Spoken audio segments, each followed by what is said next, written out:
Take a look at this, baby. Yeah, I'd love to. I'm Ben. Pick it up. I'm Jack. Nice to meet you. All right. Pick it up. Ben Midgley taking in the Maine Sportsman Show. Right? I'm good. This will work. Yeah, we'll do it. Midgley was born in Massachusetts, moved to Kennebunk when he was in 4th grade, and says he's an avid sportsman. Great to come see what all the state businesses are doing here, how people are supporting the industries that revolve around, the sporting industry. After graduating high school, Midgley moved to California for college, but never finished. I was working 3 jobs while I was out there going to school, and made it about 2 years because I couldn't afford it. One of those jobs, cleaning equipment at a gym in exchange for a membership.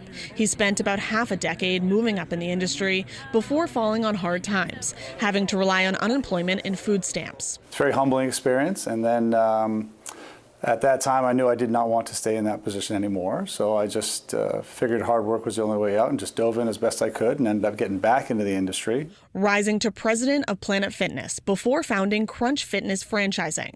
Crunch is not in Maine yet, but Midgley, who is no longer with the company, says a location will be here soon. And these are fairly large. They can be 20 to 40,000 square feet. You need a certain amount of population, and Maine is just not as populated as some of the other states. He says his experience in the fitness industry will help him be governor. Marketing, sales, everything. So really understood all aspects of structural organizational management, financial management. So I think all of those skills are very applicable to the governor's role, especially because it's an executive level position. Midgley, a Republican, is a dad of 3 and says he's focusing on things like education. There's been a change from academics to social emotional learning, so you've got to get the schools back on track. They need some help, so I think if we can get refocused on the primary aspects of academics. Property taxes are often used to help fund schools and have been a burden on many Mainers, including those on fixed incomes. He says if schools are getting the 55% state revenue share, there should be a condition from the state that doesn't allow school budgets to increase. But the budget keeps going up tremendously every year.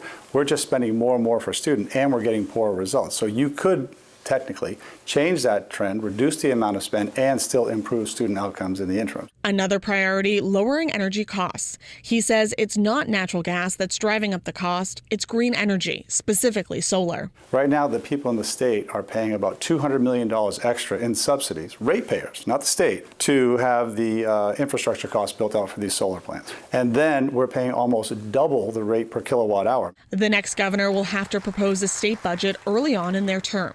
Midgley says his focus is on fiscal management, first looking at fraud. It's not about any one population, it's about oversight. Okay? You don't want to have hard-earned tax dollars from Mainers going to programs that are not efficiently spending the money. Midgley, who has received much of the Republican legislative endorsement so far in the race, faces 6 other candidates in June. He says he wants to be governor to help people who are having a hard time. But you've got a lot of families just struggling to get by. You've got businesses that are trying to stay in business, and you got a lot of families that just want their kids to grow up in the same state that we did. And it was wonderful, and it can be wonderful again. And we're back here now talking about Ben Midgley's candidacy for governor. He has executive experience, just not necessarily in government, as we check in now with our In the Arena panel of experts. Yeah, he's one of the guys. I don't think he was well known at the start of this campaign. I don't know how well known he is yet. He certainly has plenty of money in the last finance report, so that if he wants to be buying TV ads, digital ads, he should be able to do that. It's an interesting backstory that he has.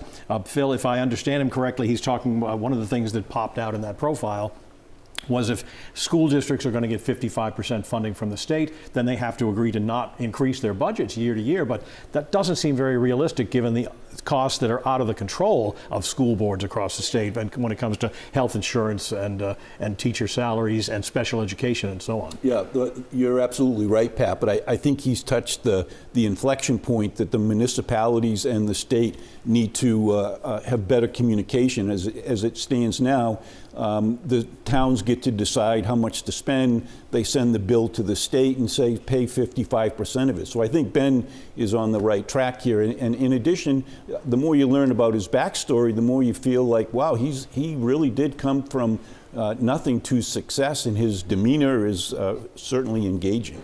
Yeah, Ethan, definitely interesting. He pointed out as part of his backstory there, having to rely on unemployment and food stamps. Yeah, it's always good to hear stories like that, but it gets disappointing to hear, Republicans who went through that experience, like Paul LePage, but then they attack those programs, the very programs that actually helped them survive. My mother was on food stamps as well, and I recognize how important it is, not that it's something that we ought to get rid of. But I will say that Ben Midgley, I think he's kind of the dark horse in this race, honestly. I wouldn't be surprised if somehow he finds a way to squeak through. I think he's a formidable candidate, comes across very well. I've never met the guy. That's the first time I've really had an in-depth profile. He did a good job. I kind of think he's the dark horse here.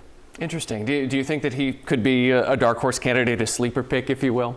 Oh, absolutely. And I think the more you get to know Ben Midgley, the more you like him. You understand that he knows what he's got himself into, and he has the leadership experience to back it up. He talked about oversight, too, with Medicaid fraud, not one population. It's interesting how he characterized that being a priority. And I think that, regardless of where the fraud or abuse or, spending is happening, we all should care about where are those dollars? Are they being used in a way that is intended so that we can help people that Ethan refers to, get a helping hand and move on?